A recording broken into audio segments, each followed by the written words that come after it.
दामाद महेश ने कैसे बदली ससुर जी की सोच। दरवाजे की बेल बजने के बजाय दरवाज़ा खटखटाने की आवाज़ सुनकर और आने वाले की पुकार सुनकर मैं समझ गया कि कौन आया है। मैंने कहा, अरे भाई ज़रा ठहरो, मैं आ रहा हूँ। बैठे बैठे ही मैंने आने वाले से कहा। यह सुनकर मेरी पत्नी बोली, लगता है भाई साहब आए हैं। कहते हुए उसने ही दरवाज़ा खोल दिया। आइए भाई साहब, कितने दिनों बाद आज हमारी याद आई है। भाभी जी, मैं आज एक ख़ास काम से आपके पास आया हूँ, लेकिन पहले चाय पिलाइए। निर्मला से चाय की फरमाइश की है तो मैं समझ गया कि आज ज़रूर उसका कोई काम है। मैंने अपने सामने रखे सारे कागजात उठाकर रख दिए, क्योंकि उसके आने की मुझे भी बड़ी खुशी हुई थी। हाँ बोलो, क्या काम है? मैंने पूछा। देखो राजा भाई, मैं पिंकी की शादी पक्की करने जा रहा हूँ। लड़का अच्छा है और घर बार भी ठीक ठाक है। मुझे रुपयों की कोई कमी नहीं है। मेरी सिर्फ 2 बेटियाँ हैं। मेरा सब कुछ उन्हीं का तो है। मैं उन्हें बहुत कुछ दूंगा। सच है कि नहीं? फिर भी लड़के की ज़्यादा जानकारी तो मालूम करनी ही पड़ेगी, और वही काम लेकर मैं तुम्हारे पास आया हूँ। दादाजी की बेटी पिंकी सचमुच बहुत सुंदर और भली लड़की थी। अमीरी में पलकर भी बहुत सीधी साधी थी। हम दोनों को हमेशा यही सवाल सताता कि पिंकी की माँ बड़े घर की बेटी मायके से खूब धन दौलत लेकर आई थी, और हमेशा अपना बड़कपन जताने वाली उसकी पढ़ाई लिखाई ज़्यादा नहीं हुई थी, और उससे ना कोई शौक़ था ना किसी कला का ज्ञान।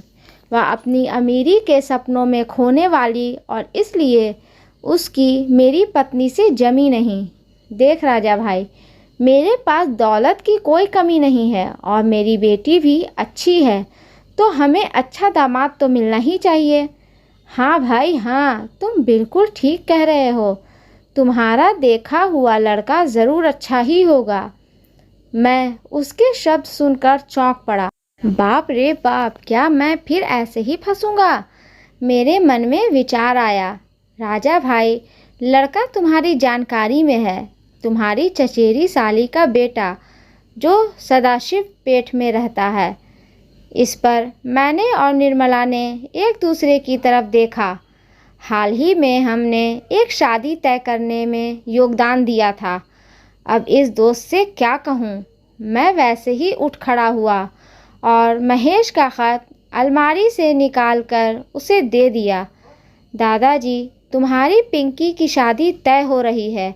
यह सुनकर हम दोनों को बहुत खुशी हो रही है।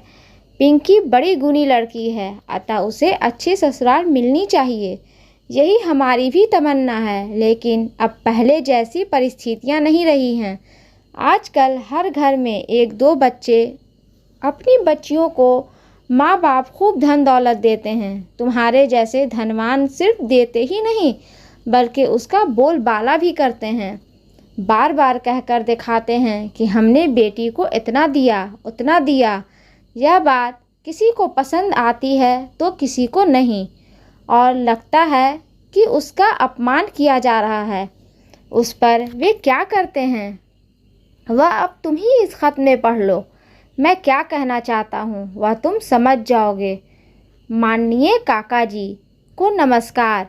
मैं यह पत्र जानबूझकर लिख रहा हूँ, क्योंकि आज या कल कुछ बातें आपको मालूम होंगी, तो उसके कारण आपको पहले ही ज्ञात कराना चाहूँगा। पिछले कुछ दिनों से मैं बहुत परेशान हूँ। फिर आप कहेंगे कि पहले क्यों नहीं बताया? कुछ घटित हुआ है, उस समस्या का हल मुझे ही निकालना था।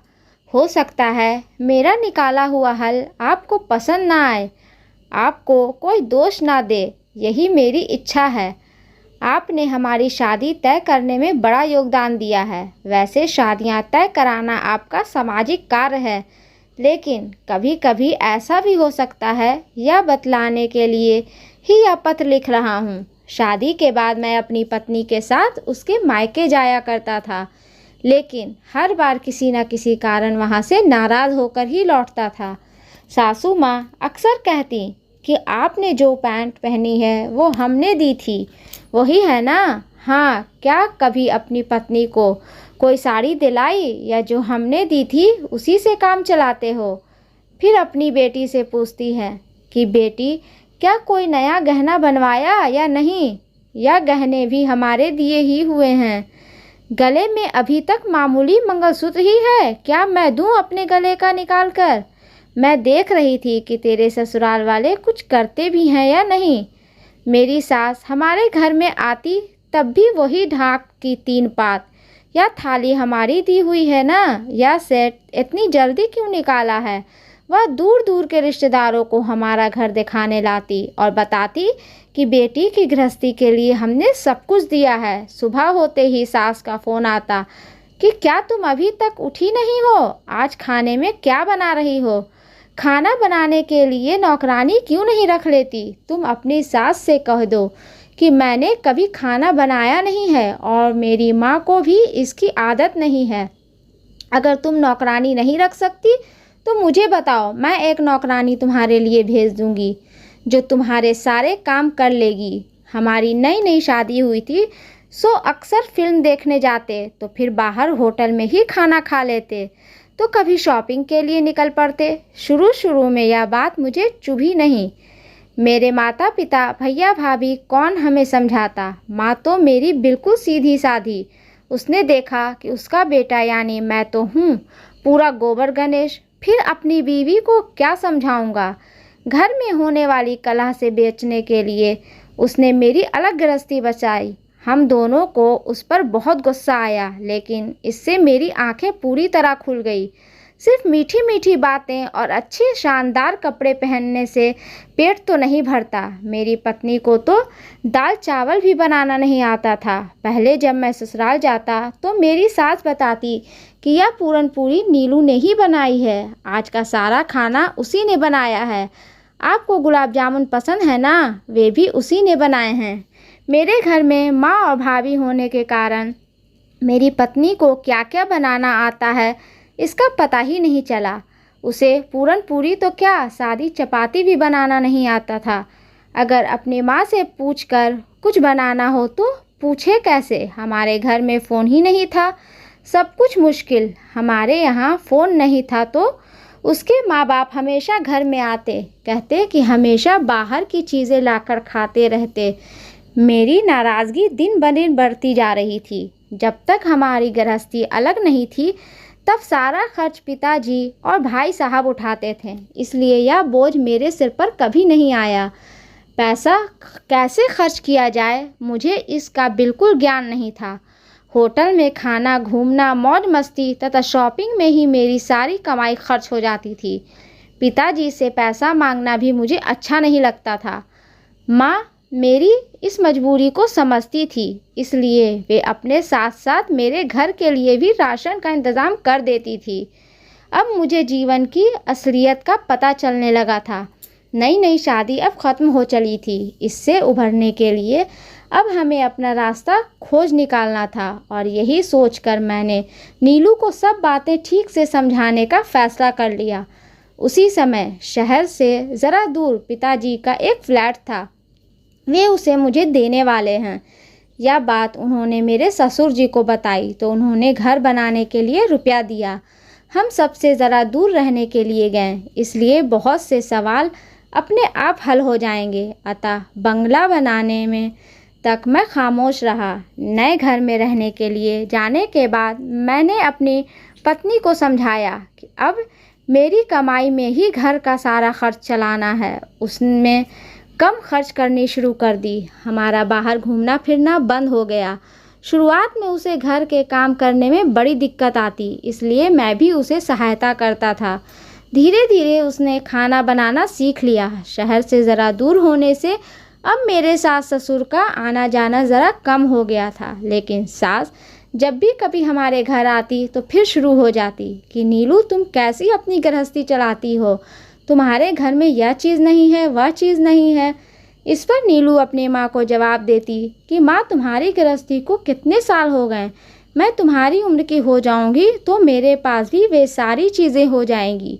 मुझे ना बताकर मेरी सास हमारे लिए कोई चीज़ लेकर आती और कहती कि हमें महेश बेटा देखो मैं तुम्हारे लिए क्या लाई हूँ, तुम्हारे पास यह चीज़ नहीं थी इसलिए ले आई हूँ। यह इम्पॉर्टेंट माल है, मुझे तो इंडियन चीज़ें ज़रा भी पसंद नहीं आती। मैं भी नहले पे दहला मारता कि हाँ लेकिन मुझे भी दूसरों की दी हुई चीज़ें पसंद नहीं आती। मेरी पत्नी नीलू ना मुझे से कुछ कह पाती और ना अपनी माँ से, लेकिन मेरी नाराज़गी की वजह अब वह समझने लगी थी। वह अब घर के सारे काम खुद करने लगी और मेरे प्यार के कारण अब उसमें आत्मविश्वास जागने लगा था।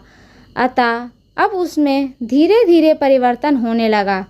अब वह अपनी माँ से सीधे कह देती कि माँ अब तुम मेरे लिए कुछ ना लाया करो, महेश को भी तुम्हारा बर्ताव पसंद नहीं आता और इससे हम दोनों के बीच मनमुटाव होता है और झगड़ा होने लगता है।